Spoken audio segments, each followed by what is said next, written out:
Anna Gill Taylor. I'm Jackie Terraville. I'm Nikki Poles. We're the Bayheim Ball Fashion Team. When should a man wear a tux instead of a suit, and why?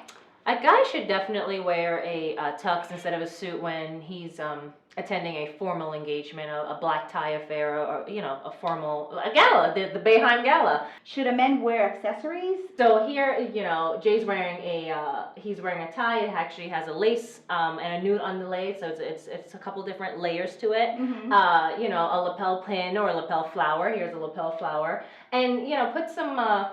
You don't necessarily have to have, if you're wearing a tux, you don't have like a big old chain on, and not necessarily a watch, because then the guys are always, looking at the time. But to simplify it, but make them stand out as well, definitely like a really cool bow tie. I like funky socks, would set them apart. That's a cool accessory as well. Like your socks doesn't always have to be black for black formal engagement. Okay, so now the last question is, when color coordinating or combining, what should be the rule of thumb for a man?